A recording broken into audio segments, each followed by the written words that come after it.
Now, President Tinubu's recent list of ambassadorial nominees has sparked a mix of reactions from Nigerians, with some praising the move, while others have expressed concerns over the inclusion of certain individuals.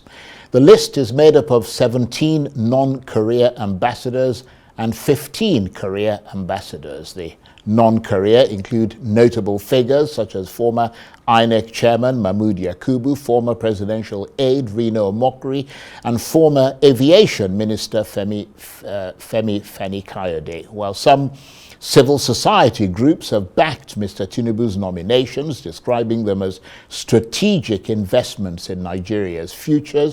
Others have criticized the list, arguing that it prioritizes political loyalty over professional merit. So how much does the controversy surrounding the list highlight the ongoing debate about Nigeria's diplomatic service and the importance of appointing qualified and experienced individuals to represent this country abroad? Well, for more on this, I'm joined now in the studio by Ambassador M.K. Ibrahim, a former Nigerian diplomat who served in several countries in Africa, Asia, and Europe, and who has written a book titled With Heart and Might about Nigeria's diplomatic service. Thank you very much indeed. Thank you very much. And thank you for coming in, because you're flying in from Kano, aren't you? Thank you. Yeah, so thank you. I'm glad that the flight wasn't cancelled. No, thank you. What's your reaction to the President's ambassadorial list? Well, it came with some elements, of shock. To me, it is a symptom of greater, deeper malaise in the Nigerian diplomatic service. The Nigerian diplomatic service is 68 years old, older than independent Nigeria. And since then, 1957, 58, we have posted ambassadors, high commissioners to different parts of the world. We've never had this kind of reaction, contentious receptions, media, writings, social media, like this. Yeah, but in fairness, you didn't have social media in 1958, yes. Well, did you? Definitely. Yeah. But then, there had been appointments during Buhari, even during Jonathan. It wasn't like that. So is the issue for you that a lot of career diplomats have been sidelined, or is the issue for you the overall quality of people who are being put out there to represent Nigeria? Because if it is the latter, I mean, that's been the case for a long time. No, I've come across ambassadors and people who can hardly string two words together, and I wonder how they're able to go, and represent Nigeria adequately in the international world. You are right. During the Tafawa Balewa period, precisely... That was the golden era, wasn't it? The golden era. And Tafawa Balewa thought that after independence, Nigeria will get the best diplomatic service comparable to UK and India because of the nature of the recruitment, the training that they received. By independence, they were ready to go out and serve Nigeria. And to support that point you're making about Tafawa Balewa's period Yes. being the golden era, Yes. I mean, Tafawa Balewa personally picked Chief Emeka Anyaoku as a diplomat. He saw him, he saw the talent, and Emeka Anyaoku rose to become the Secretary General of the Commonwealth. I mean, you really couldn't give a better example than that. We had the 12 apostles. These were the first, diplomat that we had. And each one of them left a legacy in the foreign service. Tafawa Balewa emphasized that to be a diplomat at that time, you need to be well educated intellectually and professionally. You need to have good moral character, and you have loyalty to the country. And if you look at today, use this as a criteria for the kind of persons that we have on the list. Well, let's look at that. If the head of state is given letter of credence, these issues come up again. Issue of loyalty, issue, of credibility, the person, and professional competence. Asking you that he's vouching on your loyalty or your credibility, integrity, that you're going to represent him, as the ambassador extraordinary plenipotentiary. It's a professional thing, it's a career. When we joined the Foreign Service, as younger officers, we made all our blunders on the learning curve.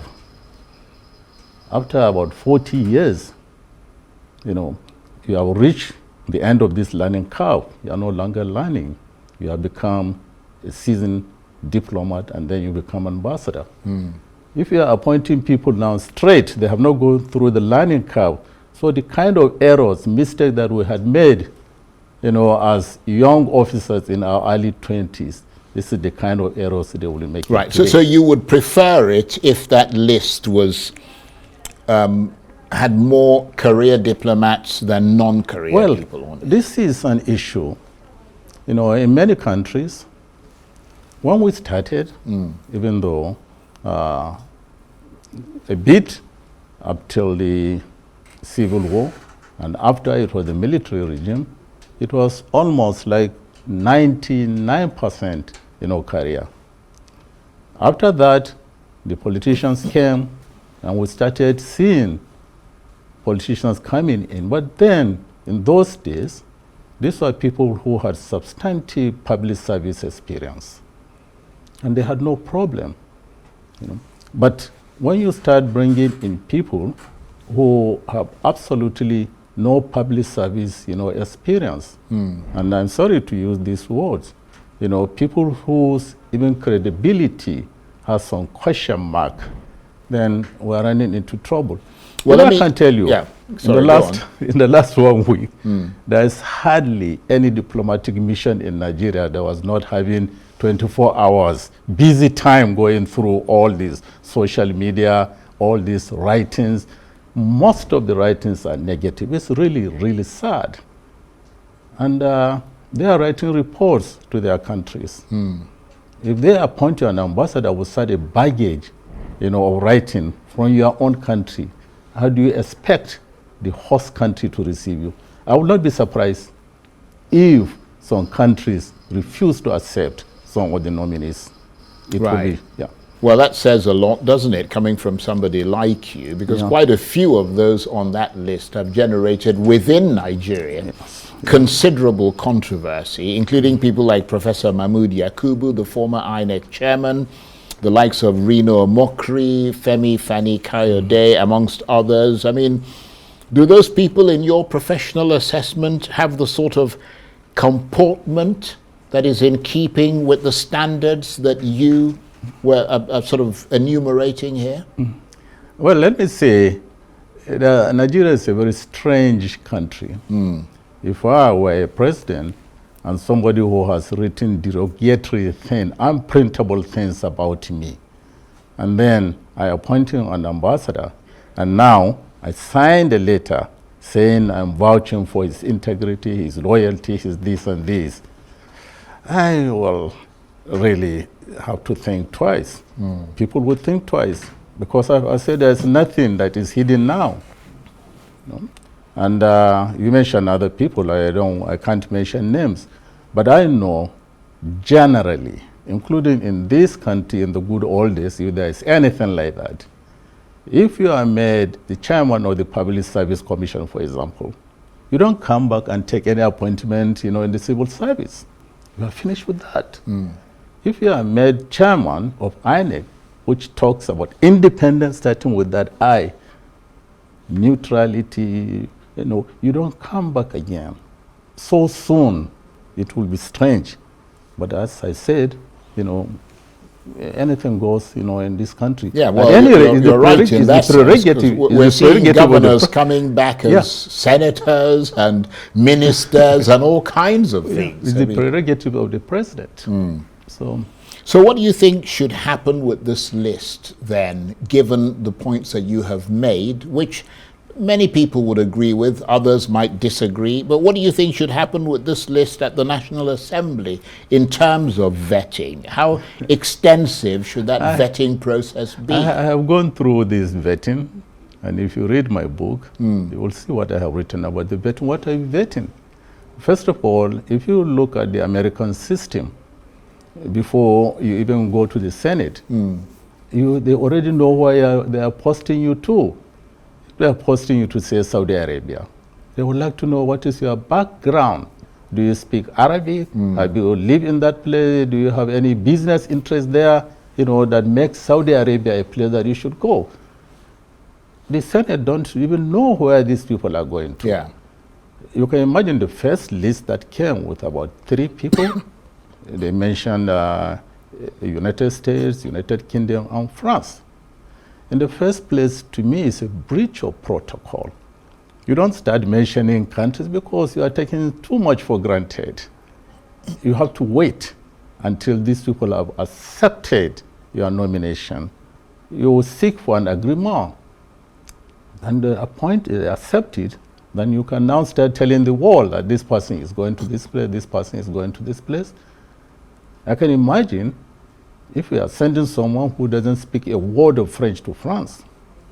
It would be almost perverse, wouldn't it? It's like a perverse joke. Yeah. That you're sending someone to represent your country, who can't even to say the best of bonjour their to the ability, and they president. can't speak the language of the people. So these are the kind of thing that I expect the senators to insist, otherwise it becomes a joke, as you said. So I expect you're going to be gagging if they go to the National Assembly and somebody says to them, right, recite the national anthem, and after that, take a bow. I feel sorry for them with now, the new national anthem, with all that has become the new. Yeah, that in itself could boggle the mind, couldn't it? What about I think you touched on this earlier, what about the training of diplomats? I understand that, as you said, in the past, there used to be 2 years of training, and now they get 2 weeks of training. In fact, less than a week. It's not even called training. It's induction course for a week. You can imagine someone who 2 weeks ago didn't have a slightest idea, the faintest idea in his mind that he will become an ambassador. All of a sudden now, you are told you will become an ambassador. And then it takes maybe, in the next 1 month or 2, you go for an induction of 1 month or 1 week, and then you go. But let me even come to a more serious thing. Reciprocity is the currency of diplomacy.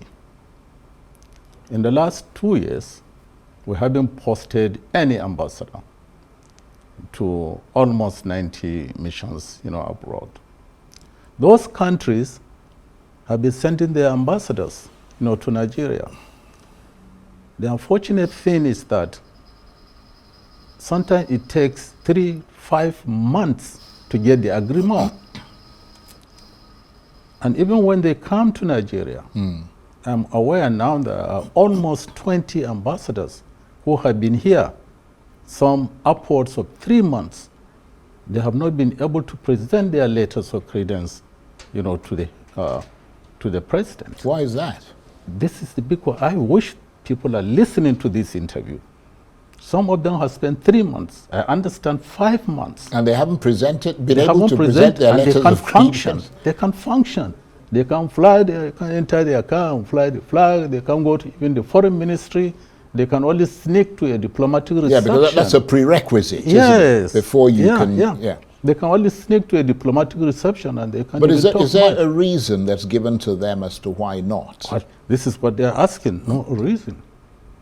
And some of them have only 2 years to spend in Nigeria. You have already spent 5 months. Of twiddling your thumbs. Idle, doing nothing. That is for goodness sake, we need to be more serious. I'm really sorry to be saying this. Well, you don't need to be sorry. Yeah, I mean, it's, but what you're saying. It pains me. Right. But we have to be more serious. There's no country that does that. If you don't want them to come, okay, say it. But obviously, we have to hear what the other side, the government side, are saying as to why this has not happened, in order to be sure that we're down the middle and balanced. But if it is the case, then it is extremely disappointing. It is. But let me just mention that we mentioned your book. This is the book.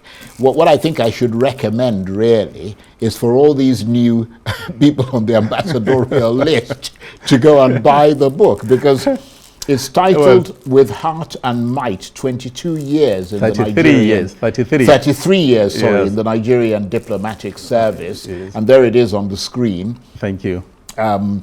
Essentially it's a rundown of what, not only your own personal experience of being there, but what is best practice in diplomatic. So it's a good idea. Actually, if they're only getting 1 week of induction, then perhaps they should spend another week reading the book. Yes. I want to thank you very much indeed, Ambassador, for coming in. Thank you very much. And I want to thank you for your insights and hindsight and foresight into the whole world of the diplomatic service, and the fact that you place a premium on propriety when it comes to that section. I hope, as you said, that the right people are listening to you. Thank you very much indeed. Thank you for very coming much. in.